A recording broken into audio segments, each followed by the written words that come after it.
Ladies and gentlemen, can we talk about this Blaxit thing for a minute? People are packing up, leaving the land of opportunity and heading to Africa. You know, things are wild when the American dream gets a passport and a one-way ticket to Accra. But hey, who can blame them? Africa is on the come up, with economic opportunities popping up faster than load-shedding schedules. Since Ghana kicked things off with the year of return, it's like everybody and their cousin is looking to set up shop and contribute to Africa's growth. But, and this is a big but, we've got to address the elephant in the room, or should I say the lion in the marketplace: corruption. So buckle up, grab a bicep, and let's get into it. Alright, first things first, you wouldn't walk into the Serengeti without a guide, would you? Same goes for the African business world. You need to understand the lay of the land. We're talking about doing your homework, understanding the local business laws, tax regulations, labor policies, the whole shebang. Think of it like this: each country has its own set of rules, its own rhythm. You need to learn to dance to the beat. Otherwise, you'll step on someone's toes.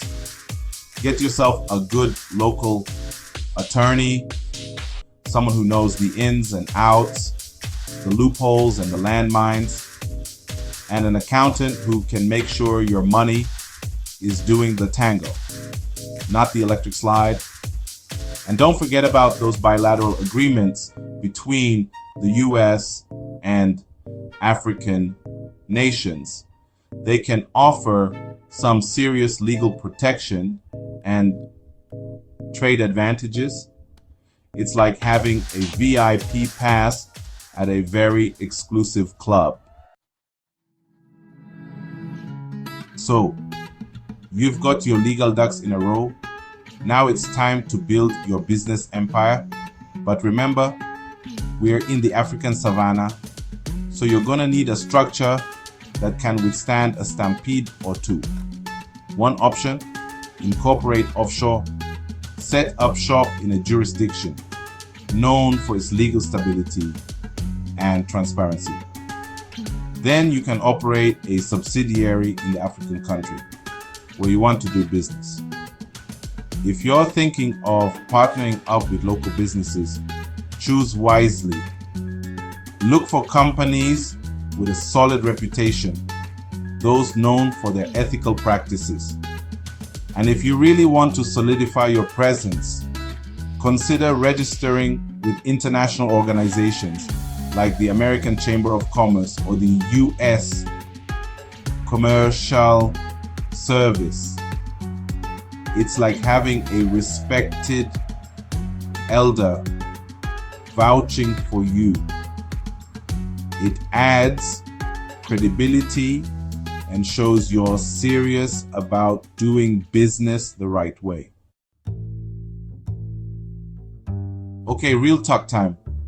One of the toughest things about doing business in a corrupt environment is, well, the constant temptation to join the party. You'll meet people who whisper about shortcuts, about greasing palms, about getting things done the African way. But let me tell you, that African way has landed a lot of good people in hot water. So, what's the alternative? Build your business on a foundation of integrity. Establish clear anti-corruption policies, like so clear even your grandma can understand them. Make sure your finances are more transparent than a freshly cleaned window. Train your employees on ethical business practices and compliance with anti-corruption laws.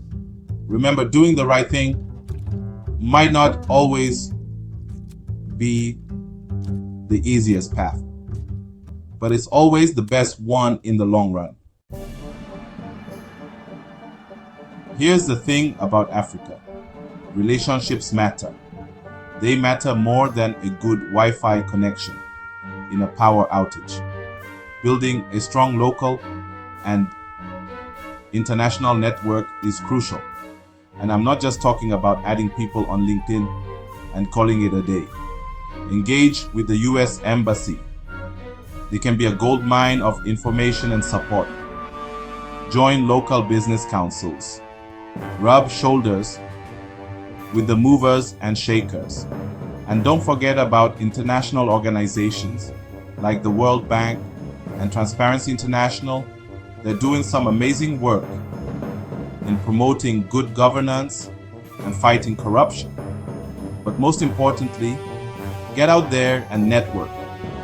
Attend industry events, business conferences, even those awkward networking mixers where everyone stands around with too much hand sanitizer. You never know who you'll meet, what advice you'll get, or what opportunities might arise. Now, let's talk about minimizing your exposure to corruption. One way to do that is to choose your playing field wisely. Look for sectors where you're dealing less with the government and more with the private sector. Technology, consulting, e-commerce, these are all areas where you can often operate with a bit more freedom. The less reliant you are on government contracts, the less likely you are to encounter those unofficial fees and shady dealings. Focus on building relationships with private sector clients and multinational corporations. They tend to have stricter compliance standards and are less likely to play fast and loose with the rules. Remember, the goal is to create a sustainable business that thrives on its own merits, not one that's constantly at the mercy of bureaucratic whims. All right, let's get real for a minute. Doing business in Africa, or anywhere in the world for that matter, comes with risks. But here's the thing, you can mitigate those risks by being proactive and having a solid risk management plan. First and foremost, due diligence is your best friend. Whether you're dealing with suppliers, potential partners, or even hiring employees, do your homework. Check their track record, their reputation, everything. And for goodness sake, put everything in writing. Contracts should be your